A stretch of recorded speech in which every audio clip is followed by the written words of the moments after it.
Coming up in the next half hour, some Pasco County residents saw record amounts of rainfall in the months of July and August of 2015. Some areas received almost 35 inches in a couple of weeks. Public meetings were held for citizens to learn more about their watershed and how flooding occurred in their neighborhood. Media tours were also given to help publicize what has been done and what can be done in the future.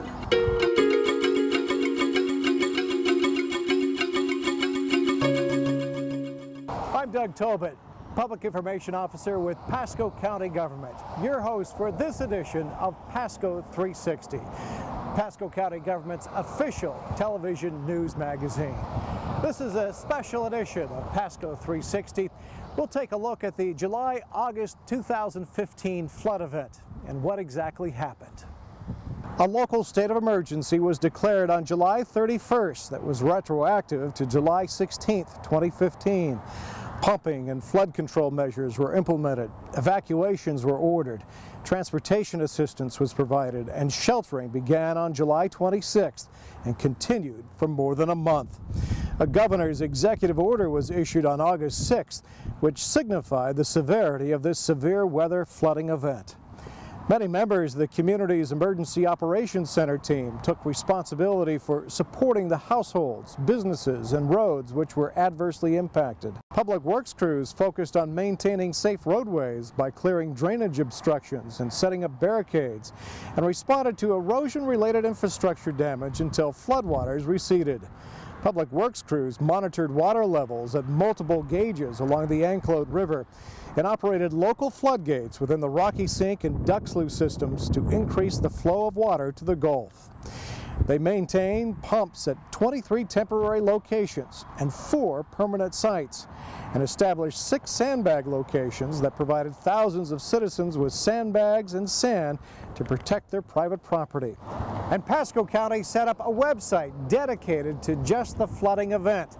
You can get to that website by going to the main page of Pasco County Government at www.pascocountyfl.net. From there, you'll find all kinds of information about flooding and flood help. You can watch many of the public meetings held on various watersheds by clicking on the Flooded Watershed Information section. The meeting provided a chance for residents to vent their frustrations and try to come up with new solutions to the flood problems. There's not trees down and there's nothing built in there, but that wetland is definitely holding water back. And I think it's a combination of siltation and vegetation and that sort of thing. So we are adding that to our list of BMPs to do a dredge there. It will require some permitting in order to get that done, but we are going to look at that. You'll find videos like this one and web links that will tell you more about many of the watersheds that flooded in 2015. Pasco County's Public Information Office also produced 2 videos talking about 2 specific watersheds. Right behind me is the Duck Slough. It goes all the way back to Gun Highway. 15 square miles of water comes through here, and during flood times it can be devastating to the people who live downstream. Pasco County's Public Information Office debuted one of those videos talking about some of the efforts done to help reduce the flood event should it occur in these neighborhoods. We're here at the Thousand Oaks community, one of the communities in Trinity. And the reason we're here today is to talk a little bit about the watershed that's going through the Duck Slough. The Duck Slough actually goes right through this neighborhood. And in 2003, 2012, and last month in 2015, if you look right behind me, that street was completely flooded. This is a map of the Duck Slough watershed as it flows through the communities of Thousand Oaks, Trinity Oaks, and Wintry. The Duck Slough flows right along this red line. And what this map shows are a number of best management practices. We like to call them BMP 1 or 2 or 3, or this one's BMP 5. And what we'll show you on this tour is some of the efforts that we've done over the years, some things that we still recognize that we need to do. But I just wanted to show you where we're at right now is BMP number 7. Best management practice number 7, or BMP number 7, is just east of Little Road, and it's where this entire watershed flows into the Thousand Oaks community. Now we recognize that this weir that is just about 10-20 feet behind me actually is too shallow. If you look upstream, there's a elevation for another weir that is higher than this one. And downstream is the same problem. There's another weir that is actually higher than this one. So we recognize there's an issue right here that we need to fix. We need to actually raise this weir that you can see the end of it here. It's a concrete slab that comes up out of the ground, goes all the way across this water area. And we know we need to raise that, and that's something that the county would like to do in the future to help with the alleviating of the flooding in the Thousand Oaks area. We're just a couple blocks away from Little Road where Duck Slough comes into Thousand Oaks. People who live here on Persea Court know flooding all too well, unfortunately. The county and Southwest Florida Water Management District recognize that there is a design flaw in this area, so that's why there is a pump actually permanently installed to constantly pump water out of this area. But we recognize we need to work with the citizens, with the Southwest Florida Water Management District, and the county. We all need to get together to come up with a more permanent solution to this problem. We're right here at BMP number 6, and at BMP number 6, the county recognizes that there's actually a broken weir here. If you look off to the left, you can see how it's starting to sag. That is something that we're going to be replacing over the years, but as a temporary fix, what we did in the last year is actually put a pipe off to the left that comes up just to this embankment. It allows the water from behind the vegetation to flow through here, and it's worked fairly nicely in the last year. This is one of the roads in the Trinity Oaks and Thousand Oaks area that did sustain road damage due to the flooding. As you can see, our Public Works Road Division did come in here and put some millings on the ground to help repair the road so at least you could drive through it. We'll be working with the Homeowners Association on trying to come up with more permanent fix in the future. What we did find in this flood event in 2015 that it did affect the roads were flooded in some cases, going right up to the homes in many cases. But in 2012 we had more damage inside the homes than we did during this event. And what we believe is the cause for that is that much of the BMP best management practices that we've done over the last few years since the 2012 flood event. We're at BMP number 5, and as we take a look at the water, you can actually see it flowing through the community. And this used to be a hump right behind where this water is flowing, and what was happening is the water would stop. The water was not flowing a year and a half ago before we started working on this project. Now you can clearly see there's water flow. And this was part of a $1 million funding effort from the state of Florida and Pasco County to make the water go through this swampy area much more effectively.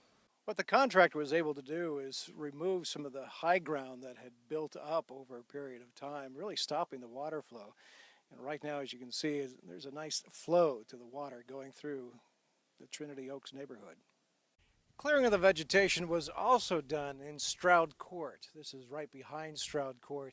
You can see the water flowing. During the 2015 event, this was all filled with water, but it was flowing nicely. What did this look like before we started work? It looked basically to what we have here off to my right, which is nothing but thick vegetation. We're able to clear the natural Duck Slough area, and you can see it now looks like a good riverbed. Right now we're at BMP 1. Again, we started at BMP number 7 over here on Little Road. And the Duck Slough, again, flows all the way through the Thousand Oaks neighborhood, the Trinity Oaks neighborhood, and Windtree. And that's where we're at right here. And what we've done is built 2 box culverts where all the water from the Thousand Oaks, Trinity Oaks, and Windtree areas comes out through these culverts. What used to happen is off to the right is where you could see the old riverbed, and that's where the river would flow. And as you can see, some of the improvements that we've made, the river is flowing very nicely through the Duck Slough. Hopefully you were able to see some of the efforts that Pasco County government, with the help of the state and Southwest Florida Water Management District, have done together. We also know that our job isn't done, that we need to continue to work together with homeowners associations in the Trinity area, with state partners, our federal partners, and our Southwest Florida Water Management District partners to make flooding improvements in the future. I'm Doug Tobin, Public Information Officer with Pasco County Government.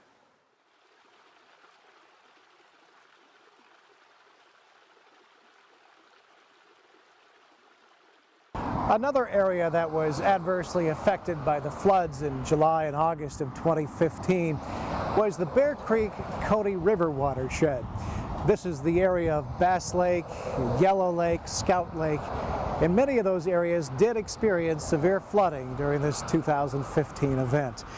Pasco County's Public Information Office developed another video talking about some of the stormwater projects that were done in 2009, not to prevent flooding, but to reduce the severity of flooding should it occur in these neighborhoods.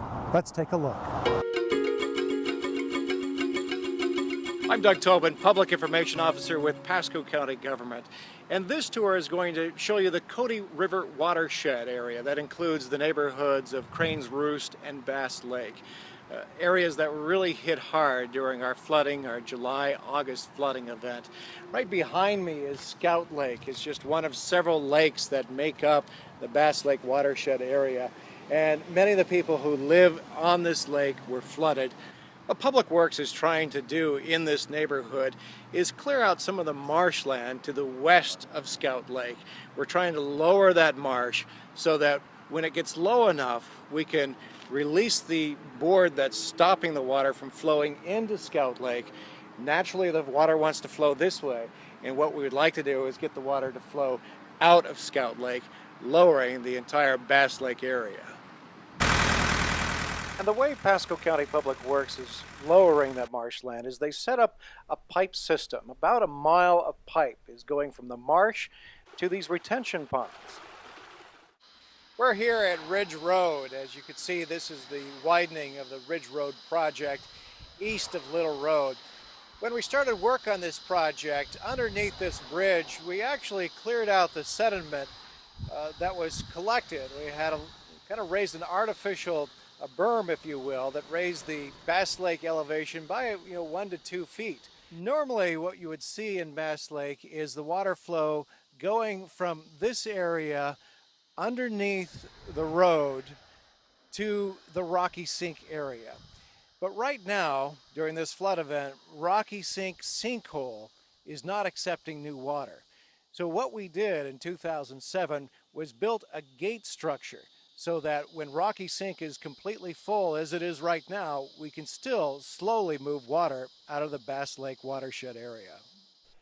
This is the drainage area that actually flows to Rocky Sink behind the wood area, but also on the left side and the right side you can see the high water mark. It's about 2 feet from where it's at right now. And our engineers believe that if we didn't have the gate system that we showed you, that this water level would still be pretty high, at least up to 1.5 feet to 2 feet to where it's dropped since then. You're looking at the first of 5 gates, a system that was built in 2007 that winds its way through the Tanglewood subdivision in West Pasco County.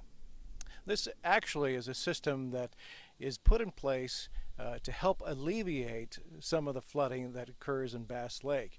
The water is actually flowing in reverse. This flood event is the first time we've actually opened the gates to help alleviate flooding in Rocky Sink since this was built in 2007. One issue that comes up is some neighbors think that because there's natural vegetation in the area, the watershed, that it should be completely cleared out. But the way this was designed is the water will move slowly through, not rapid. So the vegetation is protected. It's natural Florida vegetation, and it's actually meant to stay in here and enhance the watershed. And the water actually flows through the native plants and vegetation. Right now, we're at the last of 5 locks. This one happens to be by Decubulus, not too far from Starkey Park. This lock basically is only lifted at a time of high floodwaters when Rocky Sink no longer is letting water flow through the sinkhole. As you can see, the water is flowing, and this is water actually coming from Rocky Sink, and we've reversed the water flow. Normally it would go away from the gates, but right now you can see the water is actually going underneath the gates, and where it ends up is the Cody River.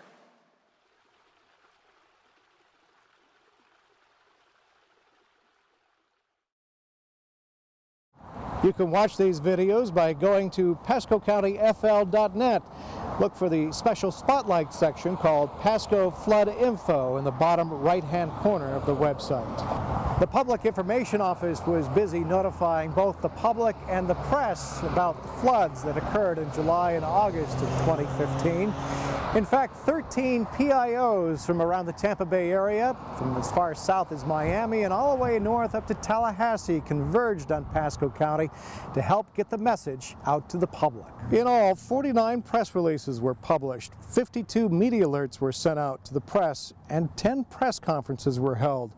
There were also 4 media tours of flooded neighborhoods. The value of the press releases exceeded $600,000 and had a reach of 8.2 million potential viewers.